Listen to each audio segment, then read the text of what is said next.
Seja muito bem-vindo, Revolution. Eu sou a Júlia e eu vou estar conduzindo uma série de entrevistas durante esses 4 dias com os preletores da nossa Conferência Revolution 2026. Hoje eu estou aqui com o pastor Lucas Paulo. Pastor, é um prazer te receber aqui na nossa igreja. Nós estamos muito felizes de te ter aqui e queria que você falasse um pouquinho com a galera. Fica à vontade. Gente, estou muito feliz. Primeira vez em Rio das Ostras. Quero agradecer a toda a liderança, todo o corpo pastoral da igreja pela oportunidade. Estou com muita expectativa para aquilo que o Senhor vai fazer aí nesses dias. Amém, glória a Deus. E, pastor, a gente queria começar falando um pouco sobre a dependência de Deus nas transições, né? A gente sabe que você e a Mariana assumiram a United muito jovens, mas que agora vocês estão vivendo esse tempo de transicionar, né? De fundar um ministério próprio e tudo mais. E a gente gostaria de saber um pouco sobre, em momentos tão decisivos, o que Deus ensinou a vocês sobre dependência, né? Sobre como vocês ouvem o coração de Deus nesse tempo. A verdade é que a nossa trajetória até aqui, eu olho para trás e tem sido uma grande escola, né? Tanto o tempo que nós vivenciamos na United, quanto o tempo que nós tivemos também no primeiro ministério ao qual nós fizemos parte, que foi o Verbo da Vida, lá em Campo Grande, no Mato Grosso do Sul. Vejo o cuidado de Deus em nos ensinar a depender dele. Então, lá na época que nós começamos o ministério, logo depois de nós nos convertermos, passarmos pelo nosso processo de seminário na igreja, começarmos a liderar, ali a gente já começou a aprender muitas coisas relacionadas a isso, porque, primeiro, não tínhamos nenhuma experiência com absolutamente nada, e na época foi confiada a nossa responsabilidade de começar o Ministério de Adolescentes na igreja. Então foi um tempo de muito aprendizado, né, e ver o Senhor acrescentando pessoas e fazendo algo muito lindo, que não apenas começou naquela época, mas que continua ainda hoje lá. Depois, quando nós mudamos para o Rio de Janeiro e nos conectamos à United, nós tivemos a oportunidade de auxiliar na plantação de uma igreja em Vila da Penha, aqui no Rio de Janeiro. E depois fomos enviados para São Paulo, onde nós plantamos 2 igrejas. E quando você fala sobre dependência, eu olho para trás, é realmente assim, o principal aprendizado que eu tive em todo esse tempo. Muitas coisas foram nos ensinadas, pela graça de Deus, a gente teve a oportunidade de aprender muito com o Senhor. Mas eu, inclusive, respondo para pessoas que hoje me perguntam, puxa, você participou de 3 plantações, né? Auxiliou uma plantação lá, plantou 2 igrejas em São Paulo, agora você vai para mais uma plantação. Você se sente mais seguro? Né? E não, a verdade é que se tem uma coisa que eu aprendi, que eu tenho aprendido até aqui, é que a maturidade que Deus tem provido para mim tem me ajudado a depender ainda mais de Deus. Então, ter visto o que Deus fez até aqui, com certeza é um grande lembrete de que o Senhor vai continuar fazendo enquanto nós estivermos caminhando segundo a direção dele, obedecendo a palavra dele. Certamente ele está nos acompanhando. Então, essa trajetória nos marcou de forma muito profunda em muitos aspectos, mas especialmente na dependência de Deus e em depender de Deus, vendo ele como um Deus provedor, como um Deus que fez por nós tantos milagres, não porque nós, eu e minha esposa, temos algo de muito especial, mas porque a missão de Deus, ela está nas mãos dele e ele nos deu o privilégio de participar dela. Então, ele é o maior interessado em prover para a sua igreja, em abençoar a sua igreja, e tem sido muito lindo participar de tudo isso até aqui. Agora a gente está entrando numa nova estação, onde mais uma vez a gente precisa depender mais do Senhor, é uma experiência muito nova para nós, mas ao mesmo tempo Deus tem nos cercado de muitos amigos, de muitos irmãos que têm nos auxiliado e têm compartilhado também da sua experiência para que a gente possa entrar da melhor maneira possível, fazendo tudo que está ao nosso alcance, mas continuando dependendo do Senhor acima de todas as coisas. Amém. E teve alguma decisão nesse período que humanamente era completamente impossível? Devem ter tido várias, né? Mas alguma que mais marcou vocês, que vocês olhavam assim com os olhos humanos e falavam, cara, isso aqui é impossível, não dá, mas o Senhor foi lá e fez e vocês ficaram... Olha, houveram muitas, mas especialmente nesse processo de plantações de igreja, nós vimos o Senhor, de forma geral, vou falar, prover, formando uma comunidade na fé, através de 2 líderes que eram jovens. Eu e minha esposa chegamos na época em São Paulo com a incumbência de liderar uma primeira plantação, muito novos ainda, éramos eu, minha esposa e a Luma na barriga dela. E Deus falou comigo assim, olha, vocês vão plantar no centro. E eu me lembro que eu recebi muitos questionamentos na época, porque a gente começou a igreja na Avenida Paulista, em frente à Estação da Consolação. Então, 2 jovens num mundo de uma cidade com 12 milhões de pessoas, sonhando com a palavra de Deus e, enfim, não tínhamos nada concreto para se apegar. Inclusive, naquele momento, nós, como igreja, não tínhamos vivenciado uma plantação naquele contexto também, então era tudo muito novo, tudo muito diferente para nós. Então, ver Deus nos permitindo ter a graça de prestigiar, de desfrutar de uma comunidade se formando no centro de São Paulo e muitas famílias tendo sido abençoadas, acrescentadas, pessoas salvas, curadas, enfim. Essa é uma história que me encoraja demais. É um testemunho encorajador para mim da graça de Deus. É óbvio que no meio disso houveram inúmeros movimentos sobrenaturais de Deus. Eu poderia te contar vários, assim, tanto da nossa vida pessoal e etc. Mas eu acredito que seria meio que chover no molhado. O que é mais impressionante, assim, é o favor de Deus com a igreja dele e, consequentemente, com seus filhos também. E essa fase da nossa vida, especialmente quando nós demos esse primeiro passo de fé, de plantar uma igreja, que é algo semelhante ao que faremos agora, contudo, num contexto muito diferente, é uma coisa que, ao me lembrar, eu sou muito encorajado. Então, por aí. Meu Deus. E esse ano nós estamos trabalhando algo muito importante com os nossos jovens, que é o fato de que nós somos a geração do agora. O tema da nossa igreja é legado, então acaba que nós jovens estamos sendo jogados no fogo, muitas das vezes. Sim. E isso tem trazido um encorajamento maior pra gente, sabe? Nós temos buscado mais, nós temos nos aprofundado mais em Deus. E, como você falou, vocês plantaram igrejas muito novas, né? Sim. E como que foi esse período? E eu queria que você trouxesse pra gente como que você aconselharia um jovem a discernir e estar vivendo a plenitude da vontade de Deus, sem ficar preso à comparação ou com a ansiedade de chegar lá, né, num patamar muito específico. Porque, às vezes, acaba que quando a gente começa no ministério, a gente tem referências, obviamente, e nessas referências a gente fica imaginando que eu preciso estar igual ao fulano, eu preciso estar igual ao ciclano. Como vocês lidaram com isso? Eu acredito que o grande segredo está no contentamento em Cristo, sabe? Porque se você está satisfeito em Cristo, isso é, se a tua relação, a tua comunhão com Deus, aquilo que Jesus fez por você, de fato é suficiente, porque a gente canta que é suficiente, né?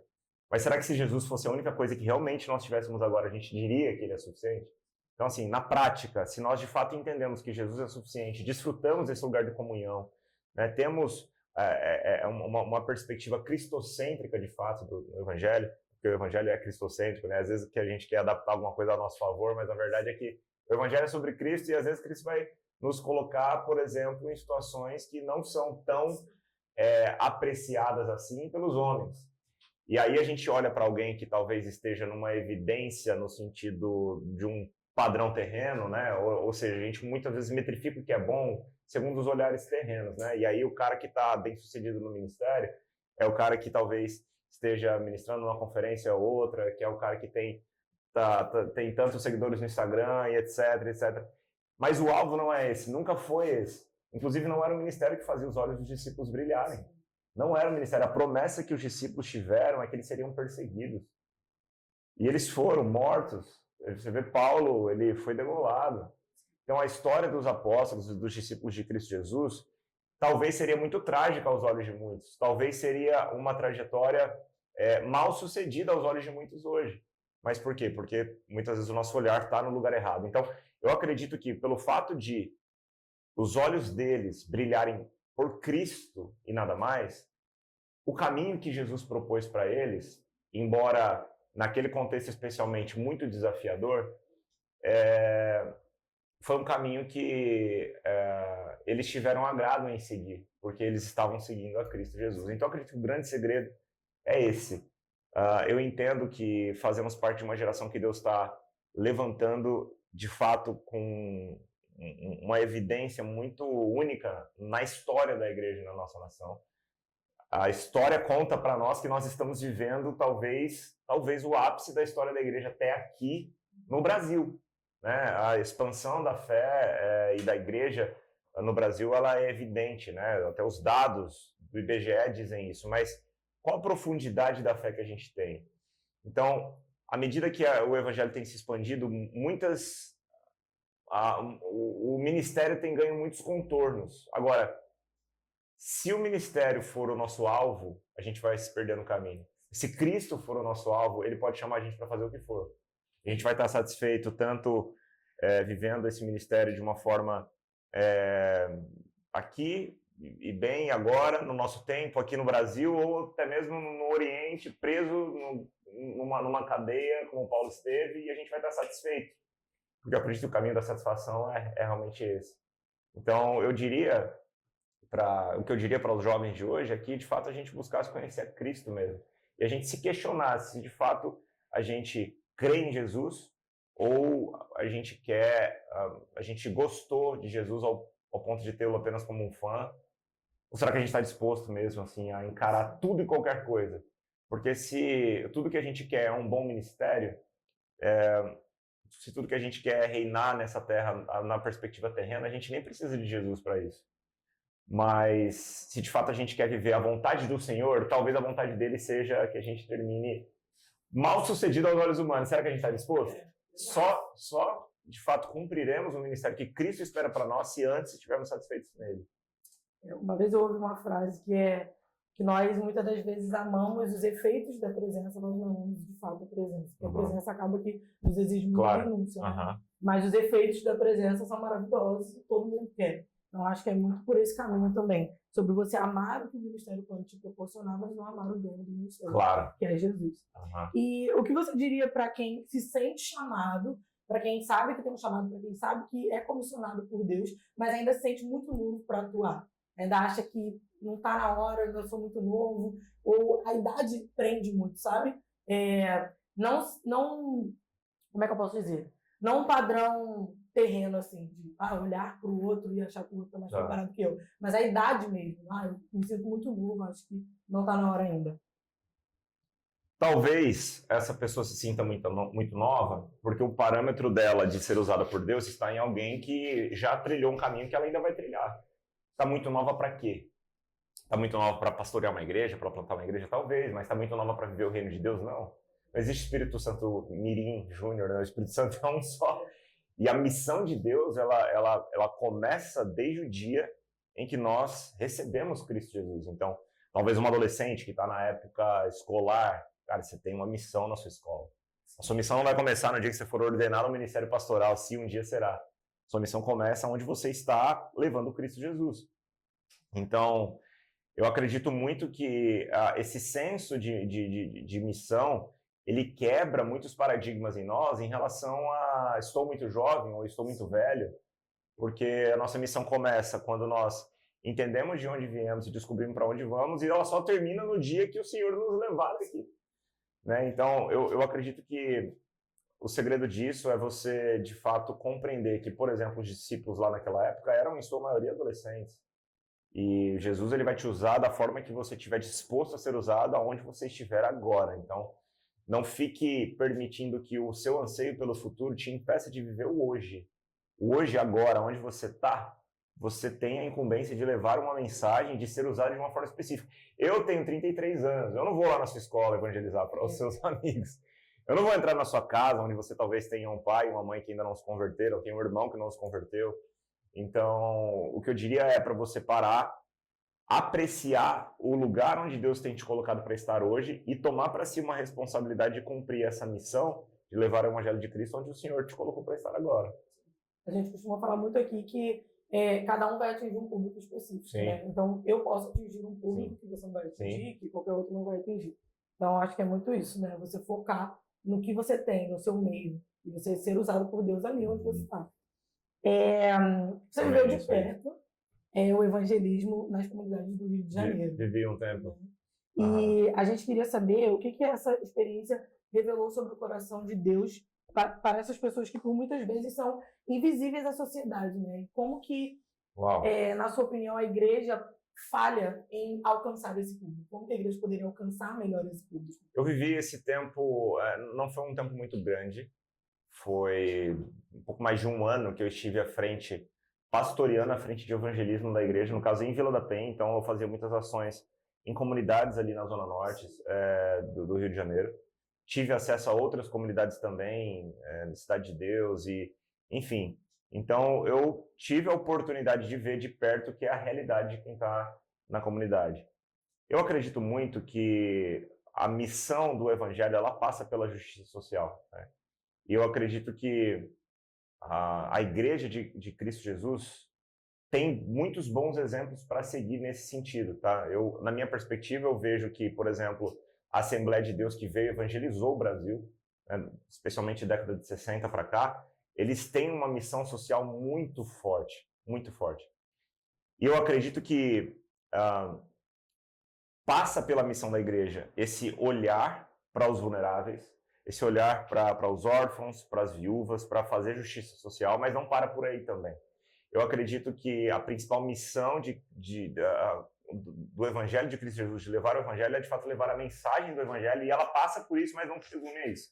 Então, olhando para a realidade que nós temos hoje, e eu não vivo mais de perto isso, mas já vivi um dia aqui na realidade das comunidades no Rio de Janeiro, mas expando isso para todo e qualquer contexto, de toda e qualquer cidade que existe, onde existem comunidades mais carentes, sempre vai existir.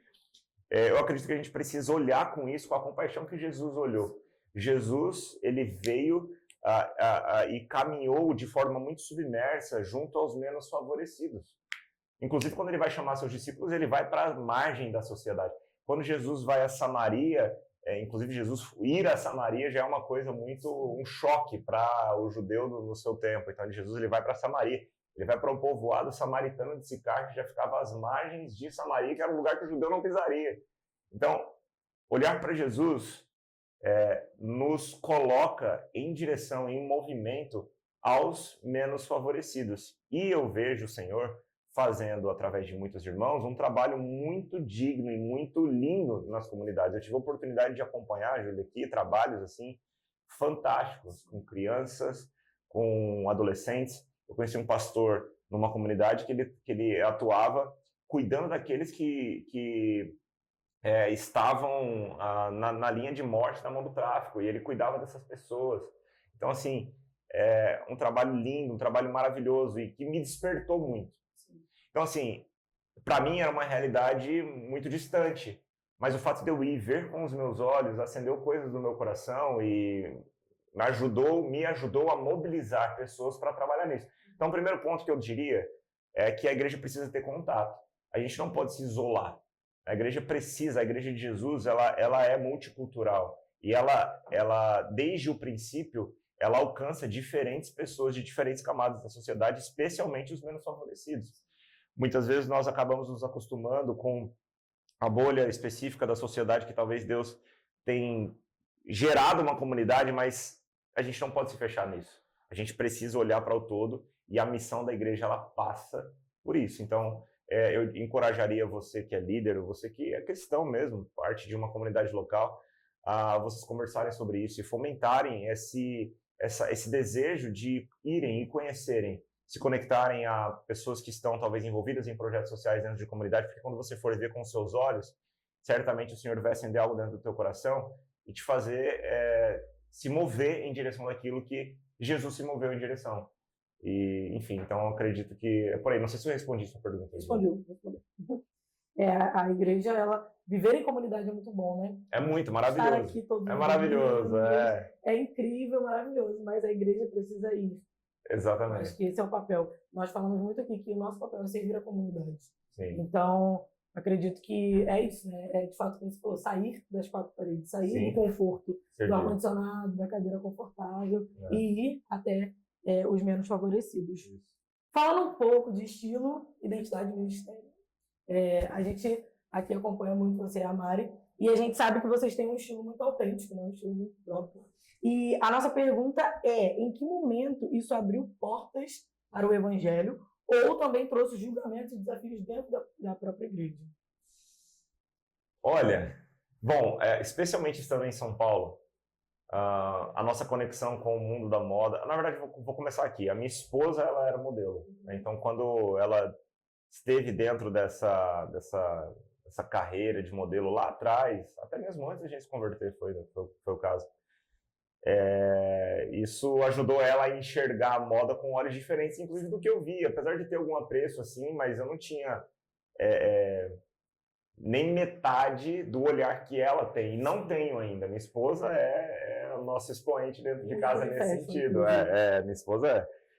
E aí, esse apreço que ela tem, a forma como ela olha, começou a me ajudar também a olhar não apenas com um apreço pela moda em si, mas por uma tribo específica que também enxerga a arte através da moda, entende? Então não é só sobre como você se veste, é sobre com quem você consegue se comunicar se vestindo como você se veste, entende?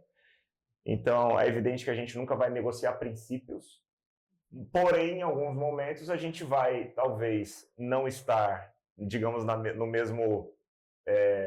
mesmo traje de vestimenta de alguns contextos dentro do mundo eclesiástico, né, digamos assim. Então, como vejo isso nos favorecendo, as portas que isso abriu para nós. Em São Paulo, especificamente, o mundo da arte, a esfera da arte, ela é muito desenvolvida lá. E quando a gente chegou, a gente logo se deparou com um público, inclusive, inalcançado dentro dessa bolha da arte. Especificamente, a segunda igreja que a gente plantou em São Paulo, que foi em Pinheiros, Deus nos deu uma graça, após gerar no nosso coração a incumbência de alcançar um povo que está dentro de uma tribo bem artística lá, na região de Vila Madalena, em Pinheiros, Deus nos deu a graça de começar a plantação numa galeria de arte. Então, ali ele abriu uma porta fantástica para a gente poder entrar e começar uma plantação. E a forma como a gente comunica o evangelho, passando pela forma como a gente se veste, querendo ou não, a forma como você se veste comunica algo, nos permitiu acessar o coração de pessoas que talvez teriam mais resistência se tivessem que, para ter esse contato, entrar numa igreja que talvez fosse mais tradicional, né? Enfim, e óbvio que pode acontecer porque o Senhor ele move os corações da forma como Ele quer. Mas isso tem nos permitido entrar em lugares. Então, eu consigo, por exemplo, através da forma como nós temos nos posicionado nessa esfera da sociedade, acessar lugares, desde um salão de cabeleireiro até um evento, de ser convidado para um evento, para o lançamento de uma marca, onde eu consigo entrar. Sendo um cristão, como eu talvez não entraria se eu não tivesse essa conexão. Então isso tem nos dado a oportunidade de falar com pessoas desse mundo e levar o evangelho de Cristo para essas pessoas. E eu acredito que tem uma frase do Bill Johnson que diz assim, que o diabo só tem voz onde a igreja se calou. Eu acredito muito nisso. Ou num tempo, inclusive eu estou usando essa camiseta aqui, que é do meu irmão Henrico, da Iman. Olha só, não morra sem conhecer Jesus. Usar isso aqui num aeroporto, onde eu passo, assim, dá a oportunidade de abrir uma janela de conversa com alguém. Eu estou usando uma calça aqui da Eden, que é uma marca do irmão também. Então eu estou todo trajado hoje aqui de roupas de irmãos que são cristãos e que de alguma forma estão levando a mensagem. Quando o Bill Johnson fala, né, isso, o mundo só tem vazio onde a igreja se calou, isso de fato me remete à necessidade de nós redimirmos todas as esferas da sociedade. Né? A igreja de Jesus ela foi chamada a influenciar o todo na sociedade. Existe uma perspectiva que foi gerada especialmente dentro da igreja, lá no 4º século, com os monges, onde em nome da santidade eles subiram as montanhas e construíram monastérios, né? E se isolaram da sociedade. Mas aí, cerca de 1000 anos depois, um outro monge participa da reforma, o Lutero, a igreja volta para o mundo, e uma vez perguntado, eu não lembro se foi o próprio Lutero que foi perguntado sobre isso, ou se foi Calvino um tempo depois, mas foi perguntado por um sapateiro como é que ele poderia ser um sapateiro para a glória de Deus. E aí ele diz assim, faça um bom sapato e venda por um preço justo.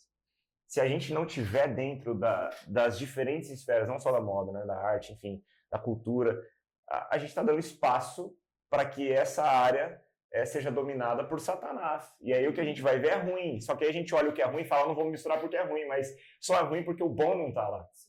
Então, a gente precisa ir com as diferentes vocações, com os diferentes talentos que o Senhor distribuiu, a gente precisa levar a mensagem de diferentes formas. Agora, as portas que talvez tenham se fechado, eu não sei te dizer porque talvez eu não tenha ficado sabendo sobre. Mas é evidente que, às vezes, alguns irmãos que, poxa, não entendem, falam...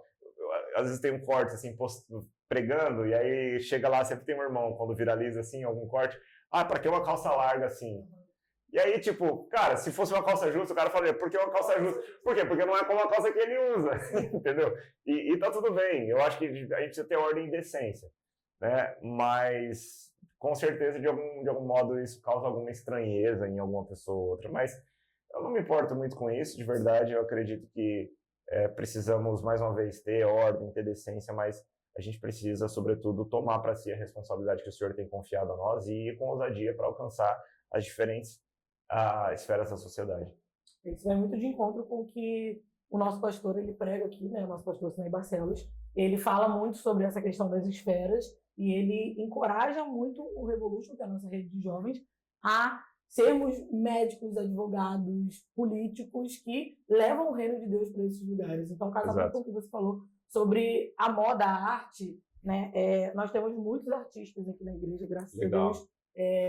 Dançarinos, cantores, pintores e afins. E eu acredito fielmente nisso, de que a arte é uma forma maravilhosa de levar a glória de Deus. Afinal de contas, ele é o maior de todos os artistas. Exatamente. Então, eu acredito muito nisso. E é muito importante o jovem se sentir livre para criar. Exato. Se sentir livre para expressar, né, a sua identidade através da arte, obviamente, como você falou, com ordem e decência e tudo mais. E eu queria saber se você acredita que a aparência ainda é uma barreira para que as pessoas conheçam Jesus.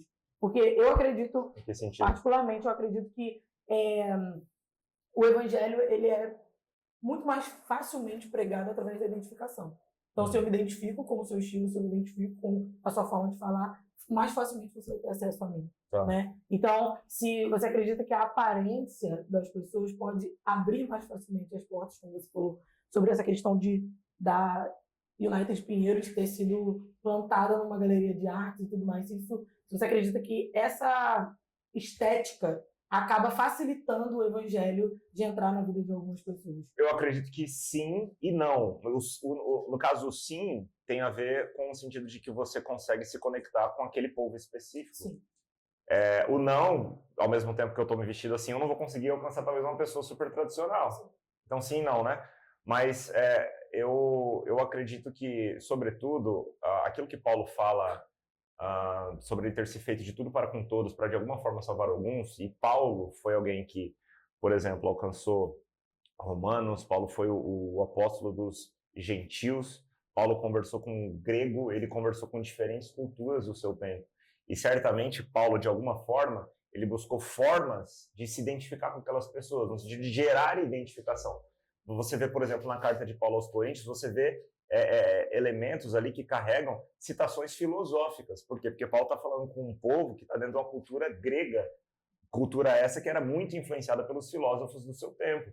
Então, assim, quando Paulo fala, fiz-me de tudo para com todos, para de alguma forma ganhar alguns, evidentemente que esse fiz-me de tudo para com todos não envolve nada que negocie o evangelho. Sim. Mas envolve, sim, de fato, você buscar meios de se aproximar das diferentes culturas, dos diferentes povos. Se Paulo fosse, talvez, como um judeu para os gregos, talvez ele teria dificuldade de se conectar. Mas Paulo, com certeza, ele, sabendo se comunicar na linguagem daquele povo, ele teve portas abertas. Então, eu acredito, sim, que a nossa comunicação visual pode influenciar nesse sentido, né? E eu não digo isso para estabelecer padrões, muito pelo contrário, eu digo isso para dizer que no dia que nós estivermos diante do trono do nosso Senhor, a Bíblia diz que ali estarão reunidos povos de todas as tribos e de todas as nações. Eu não alcançarei tribos que alguns irmãos que estão assistindo alcançarão.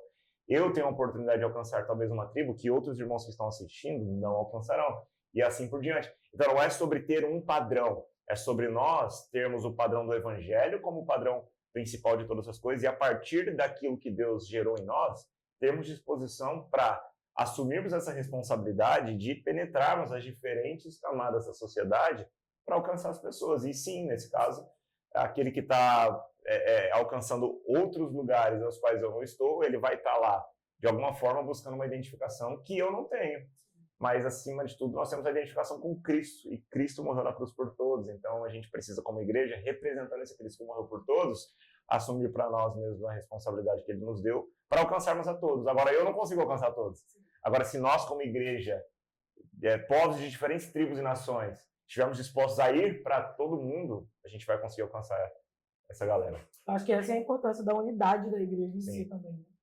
Pensando num público tão diverso, acho que essa é a importância da unidade das A igrejas. igreja, lá em Atos, ela não era uniforme, ela era unida. E são coisas diferentes. Eu acho que às vezes a gente confunde isso, sabe? A gente, em nome da unidade, quer ter uma igreja uniforme. E uniforme, quando eu digo uniforme, é todo mundo da mesma forma. Todo mundo tem que ser igual, todo mundo tem que estar igual, trajado igual, ter a mesma... E não, a igreja, desde Atos, é uma igreja multicultural. É uma igreja que caminha em unidade, na unidade na fé em Cristo Jesus, mas é uma igreja de diferentes povos. Então, eu acredito que aquela é a representação mais autêntica do que a igreja de Jesus. Gente diferente. Tem que ter gente diferente na igreja. Tem que ter desde o mais tradicional até o cara mais alternativo, porque todos têm a mesma unidade na fé, mas estão com as suas diferentes incumbências levando essa mesma mensagem. E agora a gente vai falar um pouquinho sobre você como pai. Tá. Hoje vocês não estão apenas formando discípulos, né, na igreja, mas também formando a identidade da Alma, junto com Cristo, obviamente. E em um mundo com tantas vozes disputando, né, a atenção das crianças, a atenção dos filhos, como que vocês carregam a responsabilidade de apresentar Jesus de forma verdadeira, pura e simples para a Alma, sabe?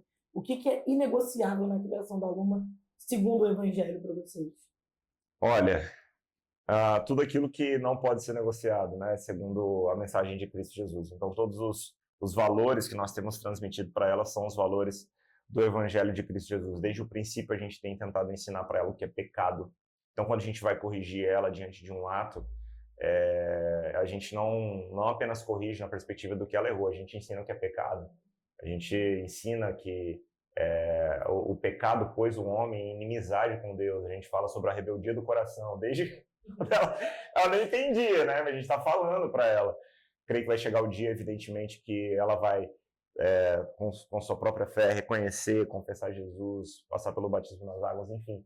Mas eu acredito que, conforme Paulo escreve a Timóteo, por exemplo, o pastor, né, o bispo, o diácono, o presbítero, ele tem que ter a premissa de que ele governa bem a tua casa. Sim. Porque aquele que negligencia os seus, negou a fé, é pior que o incrédulo. De nada adianta a gente ter um bom testemunho fora, se não temos um bom testemunho dentro. A Numa é a nossa primeira discípula. Então, todos os dias, a gente faz devocional com ela, a gente tem o nosso momento de discipulado, eu abro a Bíblia, conto a história. Ela gosta que eu conte a história sempre fazendo uma peça de teatro, né? Aí eu tô lá, às vezes, de manhã, tipo assim, cara, só tô querendo ficar acordado, aí eu tenho que inventar uma peça de teatro. Às vezes eu filmo alguma coisa, posto nas redes sociais, mas, sobretudo, a gente faz o que faz com ela porque a gente entende a responsabilidade de deixar um legado para ela. E nesse caminho de deixar um legado, eu como pai, hoje, sei que as minhas escolhas fazem minha filha pagar o preço também, junto com a nossa família.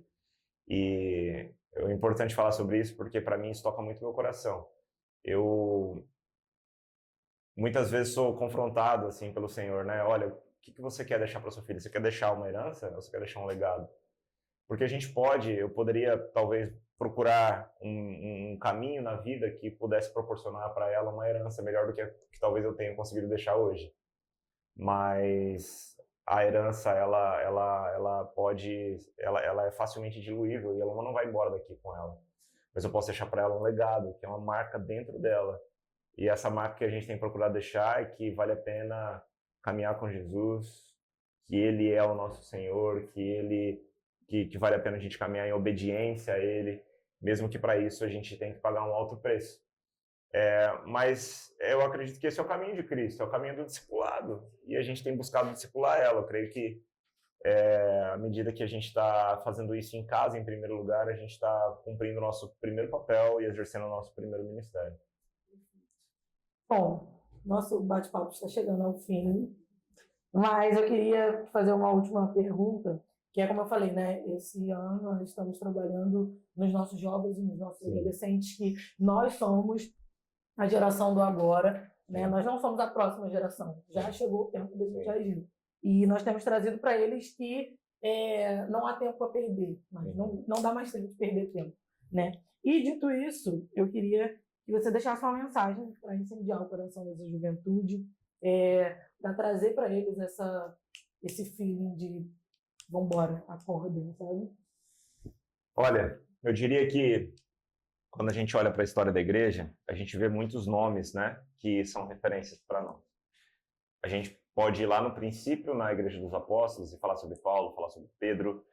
A gente passa pela era patrística, a gente fala sobre Agostinho, a gente pode falar sobre vários. E a gente olha para, por exemplo, a última era da igreja moderna agora. A gente fala de Billy Graham. Voltando um pouquinho antes, a gente tem John Wesley, a gente tem Charles Spurgeon, a gente tem Catherine Kuhlman para uma referência para as mulheres. A gente tem muitos nomes que servem de inspiração para nós. Mas hoje Deus também está levantando essas pessoas. E todos esses outros que eu disse morreram. Mas o autor da mensagem continua vivo. E será que ele tem encontrado pessoas dispostas, assim como ele encontrou nesses servos que eu exemplifiquei aqui? Porque o bastão está sendo passado, a história está sendo contada, e a gente precisa assumir essa responsabilidade simplesmente porque Cristo Jesus trouxe para nós uma ordenança, né?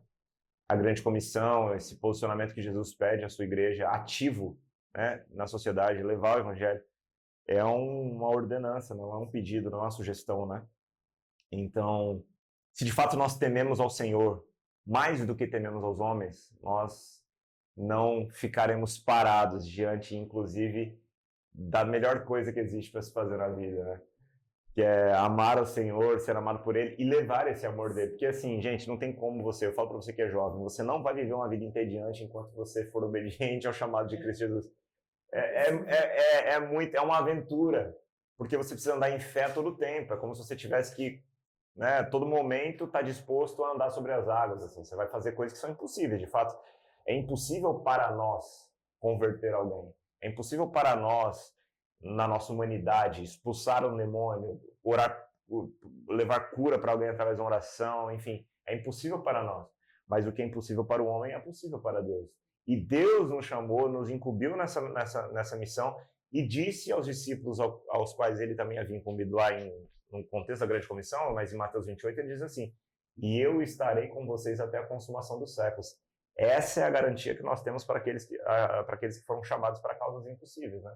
A garantia de que Jesus está conosco, isso é suficiente. Então, eu não quero chegar no final da minha vida, eu digo isso para você jovem, e olhar para trás e pensar, puxa, realmente eu poderia ter participado mais, eu poderia ter feito mais, Deus está fazendo uma grande coisa. Não, Deus está fazendo algo lindo agora e você foi chamado por Ele para participar disso. Então, apenas esteja disposto e vamos juntos levar o Evangelho. Amém. Glória a Deus. Pastor, muito obrigada por esse tempo, por esse bate-papo, por tanto aprendizado. Acredito que não só eu, mas todo mundo que está assistindo está saindo daqui extasiado com toda a sua inteligência, sua muito inteligente. E é isso, gente. O pastor Lucas Paulo vai estar hoje ministrando a palavra na nossa conferência, que começa daqui a pouco, às 20 horas. E você é o nosso convidado especial. Toma um banho, coloca uma roupa, se arruma que dá tempo e vem pra cá. Vou lá tomar banho também, te espero. Até mais. Tchau, tchau, gente. Tchau.